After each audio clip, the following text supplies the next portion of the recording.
Good day, everyone. So, for today's video, we're gonna talk about Chapter 17, Misfortunes in Madrid, from 1890 to 1891.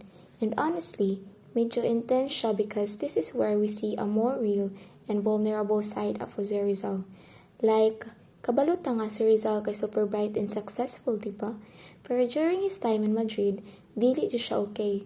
Nag-struggle siya financially, na homesick pa jud, and sige ka worry about sa family sa Philippines. As in, dili jud easy ang life niya atong nga time. Pero despite all that, wala jud siya ni-give up. Padayon gyapon siya sa iyang goals and sa iyang fight for reforms. So this chapter, kay magpakita jud sa iyang pagka-resilient and strong, even if daghan kayo siya giagian nga problems. So, let's dive into this chapter and see unsaon niya pag-handle sa struggles in Madrid and how it helped shape Rizal nga atong naelhan today. So first, failure to get justice for family. So sa dili pa nato sugdan ang kinabuhi sa Madrid, mubalik kita dito sa iyang lungsod, ang lungsod sa Calamba.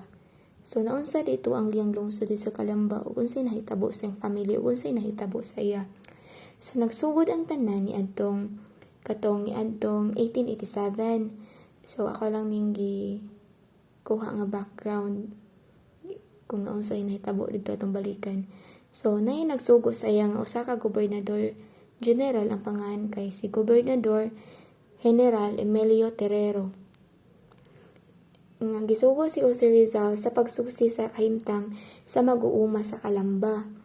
So kani si Jose Rizal may sugong gisulat ang usa ka report. So nay-report kay subat si Jose Rizal nga kani mga prayle gipataas ang mga renta sa yuta nga walay klarong resibo ug wala sila mobayad og buhis. So kini ang nahimong mitsa sa dakong kasuko sa mga prayle. So nasuko ang mga prayle sa gibuhat ni Rizal nga report. So ang pamilyang Rizal mao'y unang tingog sa mga mag-uuma ug mausad ang nahimong punteriya sa panimalus. So sa kadakong kasuko sa mga prayle, himbalo sila sa pamilya sa Rizal. So tungod sa nakagrabi nga pang-abuso sa Calamba, may desisyon si Rizal nga mobalik sa Madrid. O ngadto siya sa Spain, ngadto siya sa Madrid. Niadtong Agosto 1890. So dili siya ngadto aron lang magtuon or maglingaw-lingaw. So niadto si Rizal isip sa tigpamaba sa pamilya sa taga-Calamba aron mangayo og hustisya sa gobyerno sa Espanya. So niadto siya sa Madrid kay para mangita og hustisya or magpatabang dito sa Calamba. So sa iyang pag-abot, wala mag-usik og oras si Rizal. Nakikuban dayon siya sa Asociación Hispano-Filipina or on the liberal Spanish newspapers. So niadto si Rizal. Kaning Asociación Hispano-Filipina, usa ni kapundok sa mga Pilipino ug liberal nga mga Kastila. So giduol usab niya ang mga bantugang mantalaan sama sa La Justicia, El Globo, La República, El Resumen, and etc. So matang gabi sa bugnaw nga lawak sa Madrid, kani si Rizal nagkurog ang kamot ni Rizal samtang nagsulat siya sa mga artikulo. So ang iyang tumong ngayon siya og niduo siya aron ipaibalo sa tibuok katawan sa Espanya ang mangilad nga binuhatan sa mga prayle sa Pilipinas. Apan ang gobyerno sa Madrid nagpabungol-bungol lamang. So grabe no? Grabe jud. So aron madungog ang iyang reklamo, nakikita si Rizal kang Senyor Fabe. So kani si Senyor Fabe usa ni siya ka ministro sa kolonya or the Minister of Colonies. Kauban ni Rizal ang iyang suod nga higala og abogado nga si Marcelo H. del Pilar, nga mo yung abogado og si Dr. Dominador Gomez. Mo ni siya ang Secretary of the Asociación Hispano-Filipina. So nagunsa man sila dito. Ilang gipangnistoryahan o gipresentar ni Rizal ang usa ka dokumento sa pang-abuso ta katong dito sa Calamba katong si Gobernador General Valeriano Wheeler ug sa mga prayle katong nagkuan sa ilang pamilya. So apan si Fabi unsa may gibuhat? Igo lang mitango-tango, igo lang mitando-tando sa gi-present ni Rizal. So kani si Fabi walay aksyon. Ang mga prayle gamahanan kayo sa politika sa Espanya ug walay opisyal nga nangahas sa pagbangga kanila. So kani po si Fabi base nahadlok pud ni sa posibleng buhaton sa mga prayle kay gamahanan bay kay mga prayle no.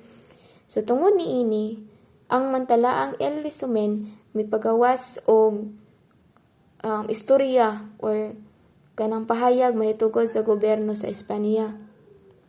So mao ni iyang giingon, to cover the ears, open the pores, and fold the arms, this is the Spanish colonial policy.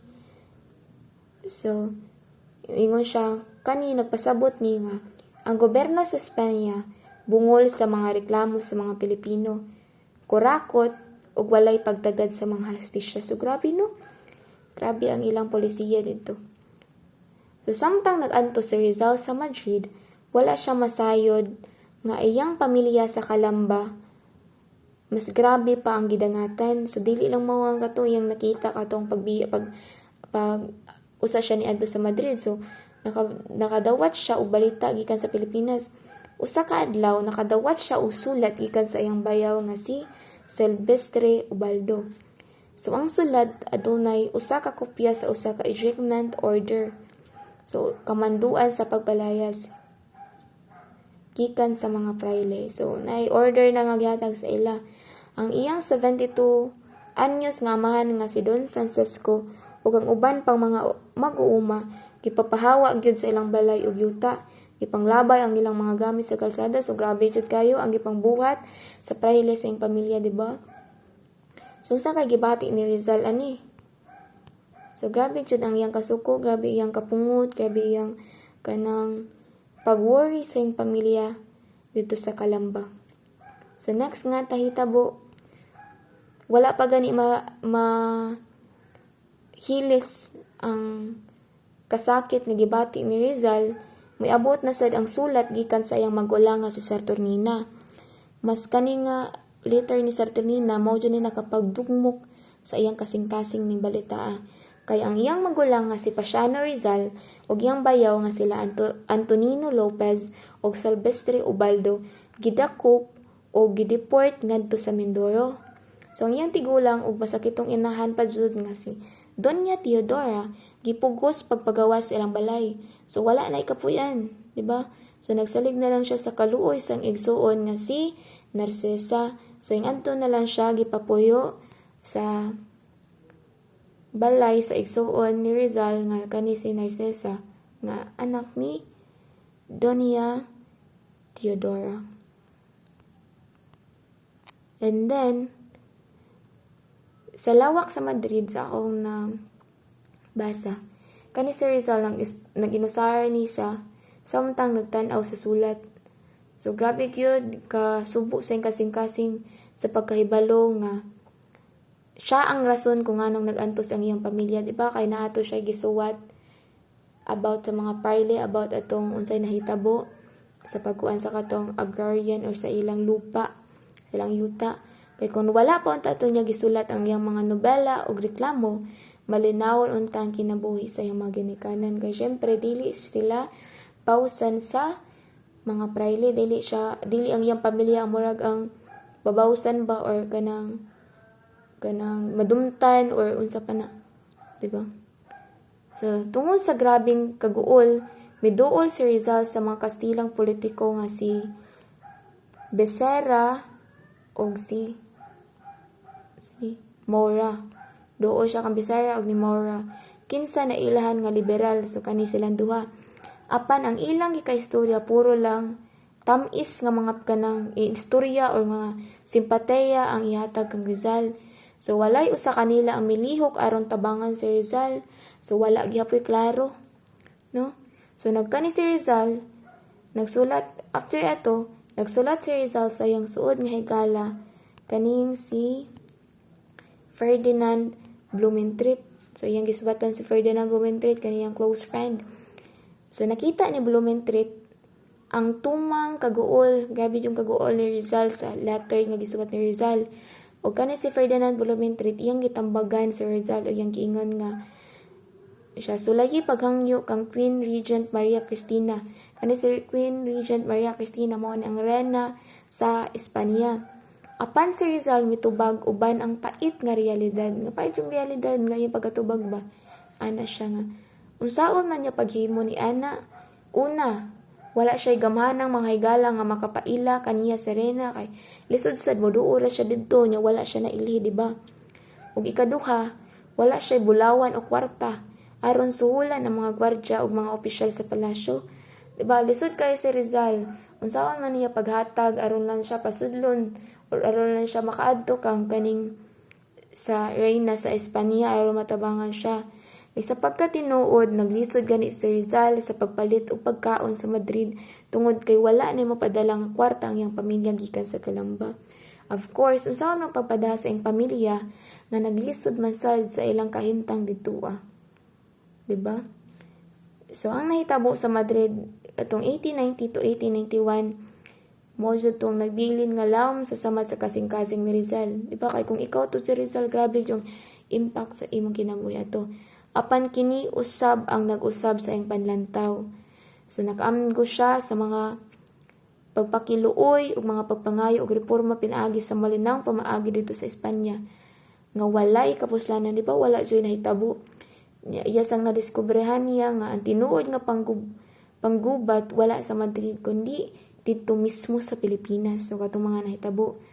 Ang tanang kasakit, mga kapungot, kaguol ngayang nisenati dito sa Madrid, iyang gibuhos sa pagsulat sa iyang ikaduhang nobela katong El Filibusterismo sa moto hinungdan, di ba? Sa moto dito niya gibuhos tanan niya mga kasakit sa moto itong hinungdan. So dili na lang tato hisgutan. Kay base ra to sa akong nakita o na basa. So katong mga nahitabo sa kang Rizal, dili pa jud tumo lang yung nahitabo katong dito siya sa Madrid na apag yun. So next, the Rizal's eulogy to Jose Maria Panganiban. So unsay say nahitabo. So samtang naganto si Rizal sa kawalay hustisya sa Calamba, nakatawat siya usa ka mosulubon nga balita gikan sa Barcelona. So pagka August 19, 1890, namatay ang suod nga higala ug kauban sa propaganda nga kani si Jose Maria Panganiban ug nailhan nga Jumapa or si Jumapa, Jose Maria Panganiban tungod sa sakit nga namatay gani tungod sa sakit nga tuberculosis.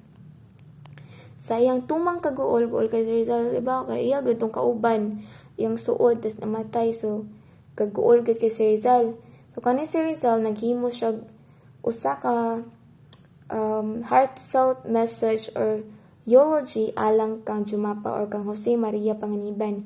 So iyang gi-describe dito si Jumapa isip usa niya ka batan-on adunay talagsaong kahanas, no, ug tiunay nga gugma jud kani si Jumapa. So iyang gisaysay dito kung unsa ni si Jumapa, kung unsa iyang kanang talento, kung unsa ni Jumapa, kung unsa ni dakong kawadon sa Pilipinas ang pagkamatay sa usa ka talento nga magsusulat. Diba kay kauban man niya sa propaganda. So next, ang nahitabo niya dito na Rizal. So napadyoy nahitabo in August 1990, the same nga date sa pagkamatay sa iyang friend, Feliciano Gomez Timbang, a friend and a countryman, died the same date as Jose Maria Panganiban. So kani pong usa niya ka friend, kani si Feliciano Gomez, namatay sad. So grabe yung kaguol ni Rizal ato. So next, nahitabo niya dito sa Madrid, kaning aborted duel with Antonio Luna. So naunsa po di siya gawas sa mga problema sa pamilya ng kawaon usab nga panagiusa sa mga Pilipino sa Madrid tungod sa personal nga mga bikil. So nay mga pagbikil-bikil na po nahitabo dito. Tong Agosto 1890, Rizal attended a social reunion of the Filipinos. Wine was served. So attend si Rizal sa usa ka pundok or tapok-tapok sa mga Pilipino So naagyo na yung mga inom-inom, na yung mga wine, na yung mga ilimnon. So maong tigom, kani si Antonio Luna nahubog. So katong niadtong panahon na naguba ang kasing-kasing ni Luna tungod kay wala siya sugta sa iyang higugma nga si Nili Busted. So diba kung ikaw gani usa wala ka sugda kung naa kay gipanguyaban or sa panang naa kay gusto na babae niya wala ka sugta diba maghubog dayon. So mo pa ni si Luna kawa man siya sugta nahubog-hubog siya. So nagtuo si Luna nga si Rizal ang hinungdan kung anong gibalibaran siya ni Nelly. Kasi kani po si Nelly adunay pagtinguha kang Rizal, kagwapo siya ni Rizal.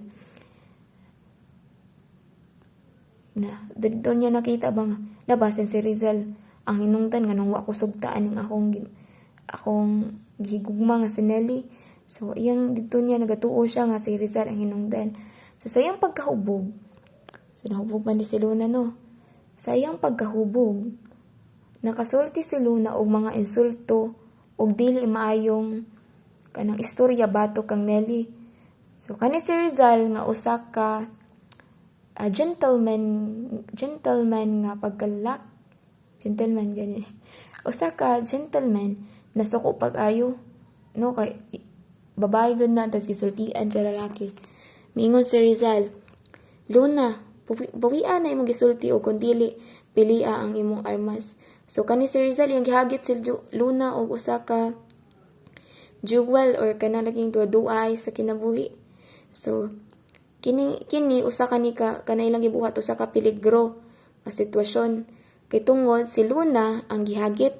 Sabi na si Rizal sa nahimo po siguro tong Rizal tungod sa iyang mga kanang kahimtang ba yung sitwasyon nya napadyoy babae nga yung nakita nga giingato gisultian. So gahagit siya. So kani si Luna gihagit. Kani si Luna ang naikatungod nga mopili sa armas, no? Pero kani si Rizal hanas kayo or hawd kayo sa pusil. Apan kani po si Luna hawd kayo sa espada. So unsa may gipili ni Luna? So dito siya sa iyang gipili nga sa espada. Apan sa wala pa mahitabo ang ilang mga kaisog, ang ilang mga labanan, gipakalma sila sa ilang mga kaubang Pilipino. So kani po yung mga Pilipino kay kanang nature naman jud nato bang kana laging mupakalma or matag mga advice nga alam sa nanyo buhata. Kalmahi lang sa kalmahi. So pagkaugma na, so ni kalma gyud. So pagkaugma, sa dihang nawala na ang kahubog ni Luna, na-realize niya ba nga sa iyang mga sayop, maabot man kita sa mga realizations sa atong kinabuhi. So, nangayo siya o pasaylo kang Rizal. So, nangayo siya pasaylo kang Rizal. Nang sorry siya kang Rizal.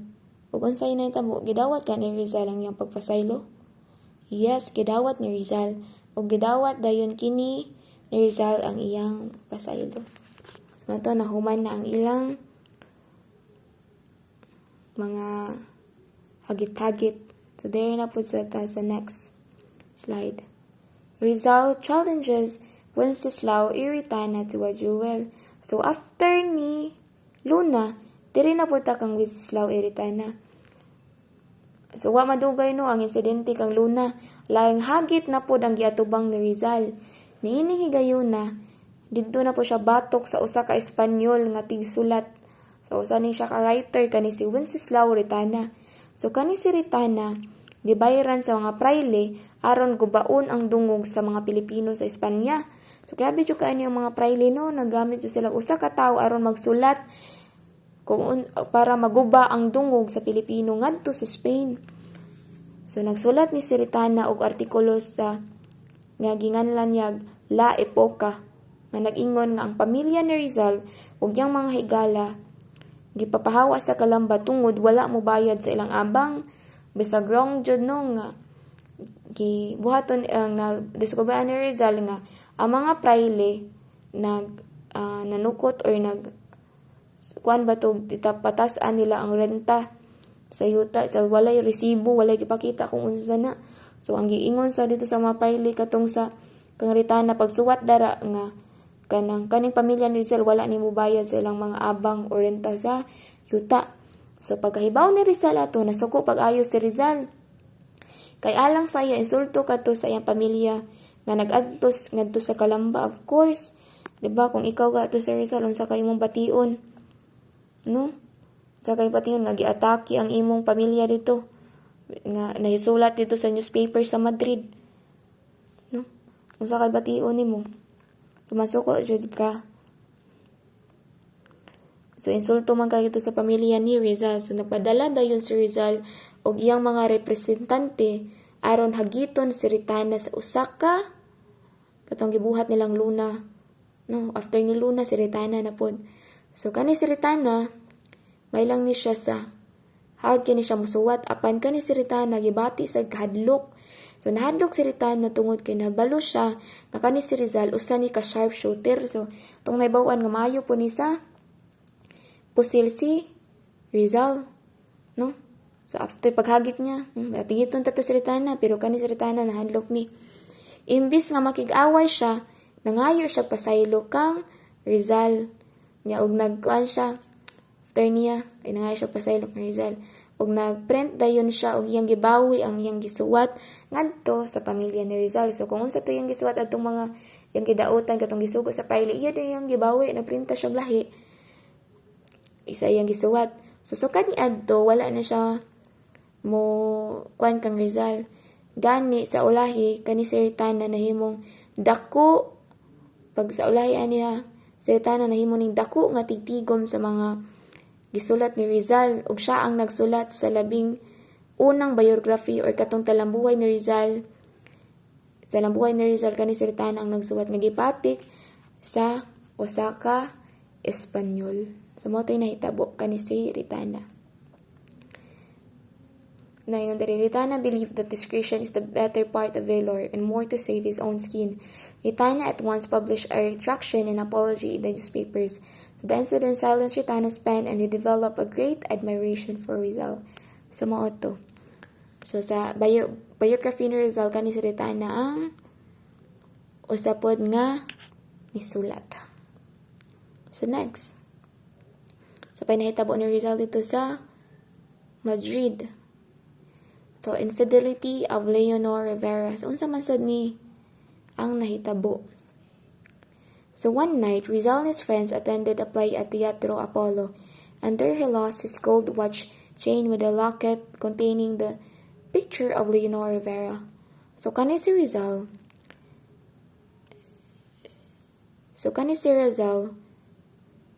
samtang nag-anto si Rizal dito sa Madrid, no?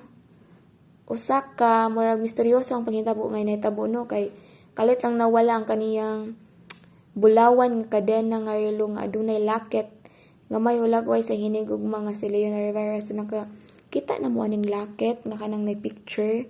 So naa ni siya ingana nga naa ang naong sa iyang hinigugma nga kani si Leonor Rivera.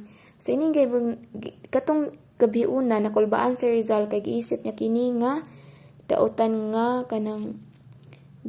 tilimad-on gani nga once nga hala nawala man ni basin ni unsa may nahitabo, unsa may posibleng mahitabo nganong nawala ni kasi ato gani nga na betay hilig kay tuo nga ingana. So in December 1890, with the cold winds of winter sweeping across the shivering city, Rizal received a letter from Leonor. So murag unsa may mahitabo, wala gyud nakuha nang iyang pagtuo ba nga nawala man ang lakit, so naa gyud mahitabo. Announcing her coming marriage with an Englishman, Henry Charles, keeping the choice of her mother and asking his forgiveness. This letter was a great blow to him. He was stunned, his eyes dimmed with tears, and his heart broke. Uy, kaluoy sa Rizal, diba? So katong pagka December 1890, so si Rizal nakadawat siya letter kang Leonor jud mismo, no? Grabe kaayo nga nagpahibalog jud kang sa iya nga ikasal na siya. Kuyawa, no? Si Rizal na pa siya sa laket ni Rizal na yung picture. Nagpadana siya sa letter nga ikasal na siya kang Henry. So unsay bati ni Rizal. So nadugmok ang kasing-kasing ni Rizal. So kani si Rizal mihilak ni siya sa hilabihang kasakit tungod kay kani si Rizal o si Leonor, 11 years na ilang paghinigugma ay. So, tanawa na ko, dudugay jud na kayo sila. Dugay na gyud kaayo ni silang duha ni Rizal. So, nga namang nahitabo man tong nga kani si Leonor ay kasal kang Henry Keeping, so nag-keeping. So, ga-search ko, so ang nahitabo dito sila, yung sa nila pagkaila-ila kani si Leonor og ni Henry. So, katudeng samtang si Rizal layo, ang inahan ni Leonor nga kani si Doña Silvestre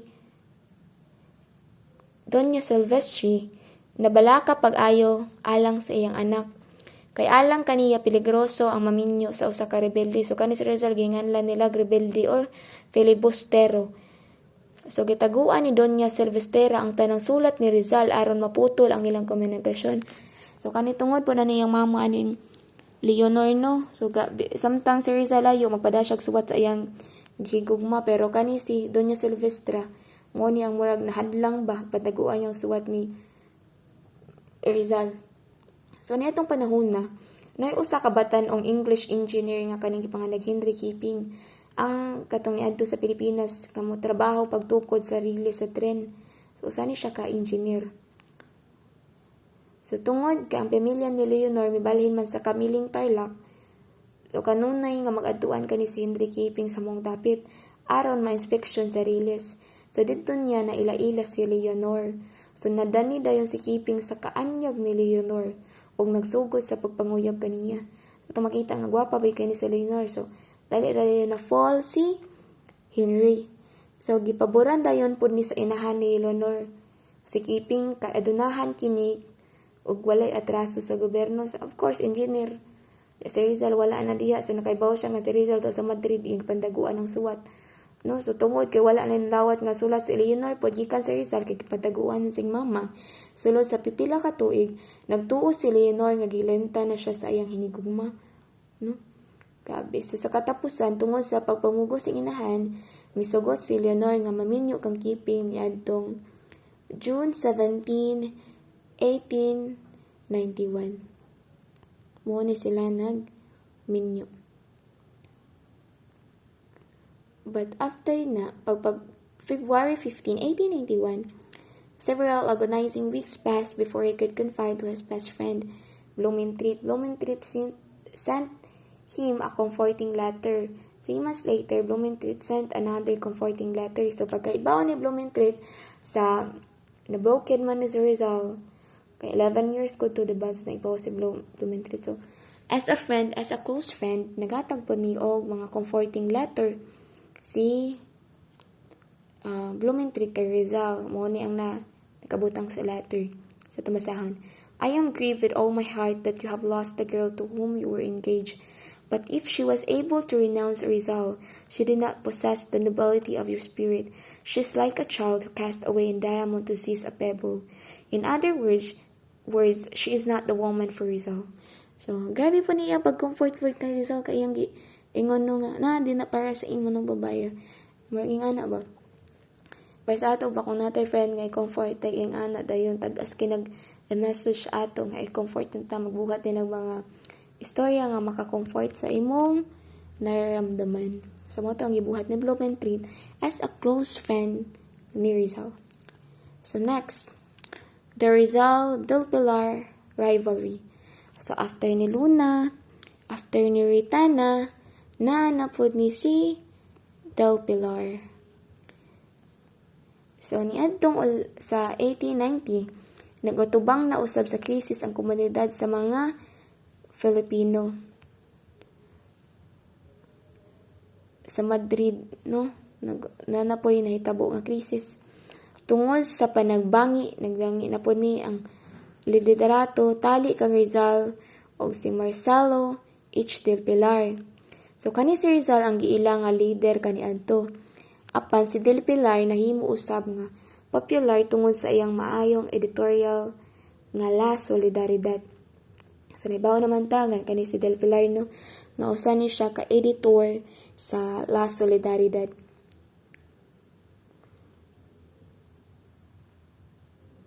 So, ang panagbangi or bingkil nila dagsugod tungod sa ilang managlahing panglantaw o pamaagi. So kani daghan kay ni sila mga kuan ato mahibaw-an nga bright kay ni sila, so naagyo sila laylay nga panglantaw. Kani si Rizal adunay taas nga moralidad.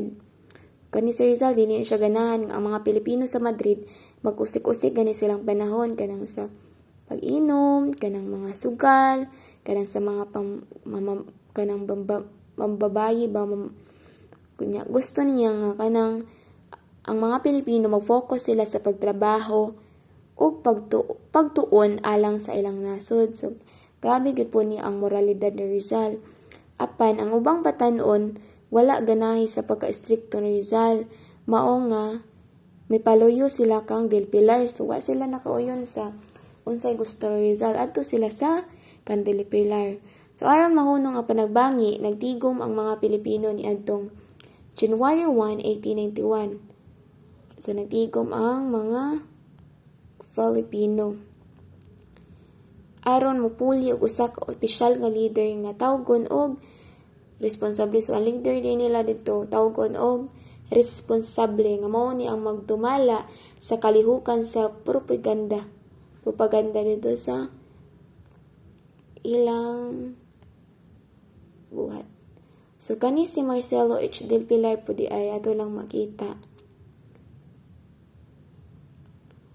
Kani si Marcelo H. Del Pilar, usa ni siya ka fearless lawyer, journalist. And kani si Marcelo H.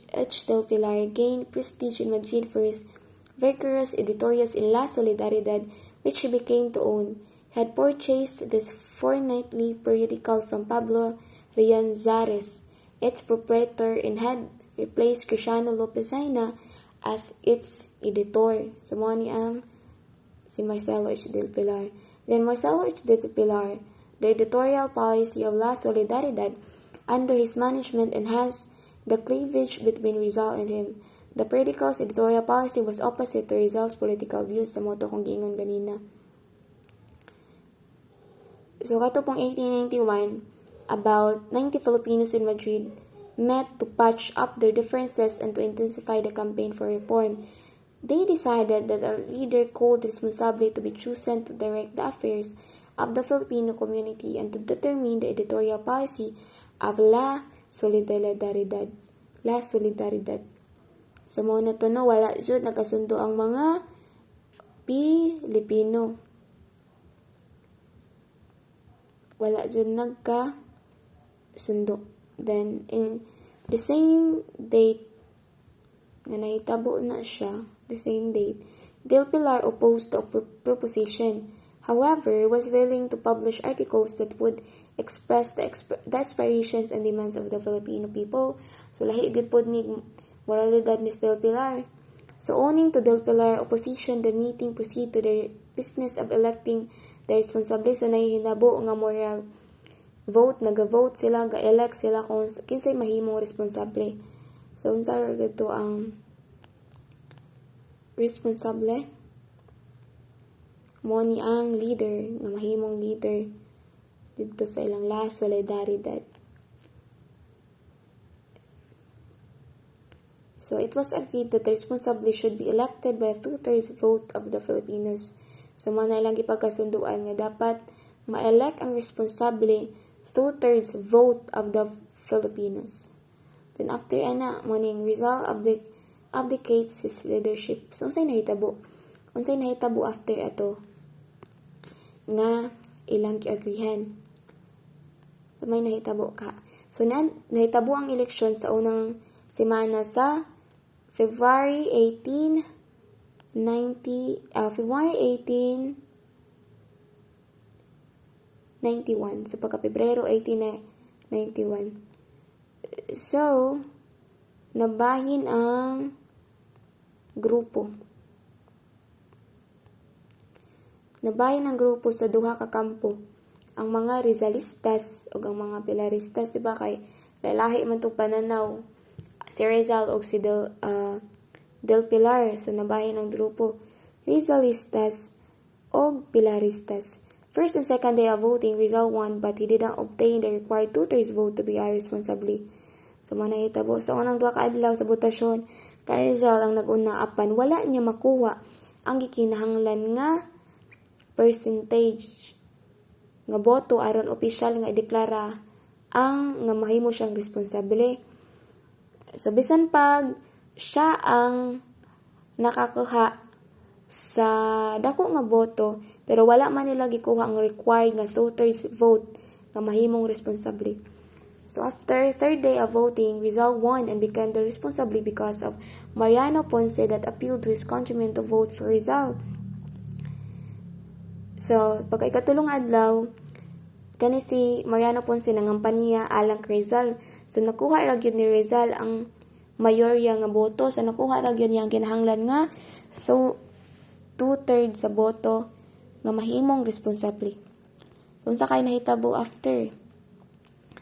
So Rizal graciously declined the coveted position. He preferred to abdicate his leadership rather than be the cause of disunity and bitterness among his countrymen. So unsa may nahitabo? So bisan pa man siya ni daog si Rizal, gipalibaran ni Rizal ang posisyon og niatras siya sa iyang nahimong leader or na pagka-responsable. So ang tungod kay nakita niya nga nabahin ang iyang mga kauban og kanang adunay mga Pilipino mismo nga dili gusto sa iyang disiplina. So nakita ba nga wala man nagkahiusa ang mga Pilipino naman di siya gusto gingana. So iyang gihatag ang iyang pagka-responsable iyang pagka-leader kandil pilar aron malikayan ang dugang nga kagubot sa grupo.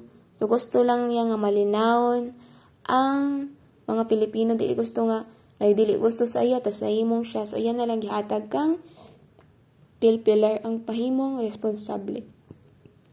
The next kaning Adios Madrid unsa kay nahitabo after ato.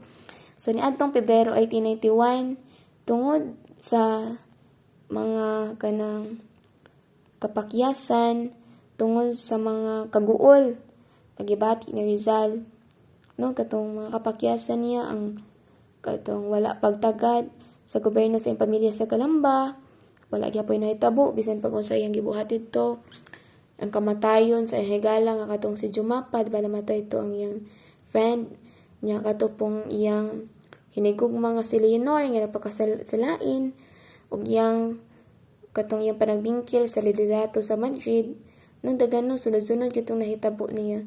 So nakadesisyon si Rizal nga mobiya na sa dakbayan sa Madrid. So himbaya na lang siya. Giputos niya ang iyang mga gamit ato o gibayaran ang tanan niyang mga utang. Sumad po ni si Rizal po ato nga panahon na katong dito siya sa Madrid kay kung mabiya siya mobayad man siya sa utang. Kaya bang mga Filipino kung na utang kay muhawa man mulayas tayo. Pero kanin si Rizal wanya gikalimtan niyang utang. Og mistakay og tren paingon sa Beatriz.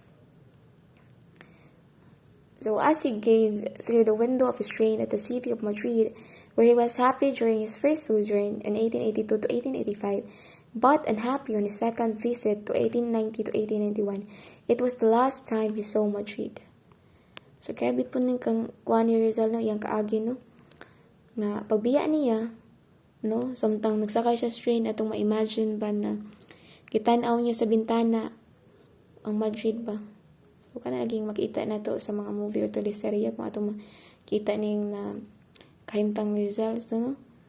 So, kaning Madrid baya kay mo ning usa ka dapit diin niya nakasinati og daghang kalipay katong niadto nga tuiga pagka 1882 to 1885 so nakasinati siya mga happy moments, no, daghang kalipay ang naitabo didto kaniadto apan karon, no, katong niadtong pagbiya niya adunay naguba gid iyang kasing-kasing, no, mo to iyang unhappy moment. So kadto sad nga ang katapusang higayon nakita niya ang Madrid. So mo to, it was the last time he saw Madrid. So mo to ang nahitabo sa chapter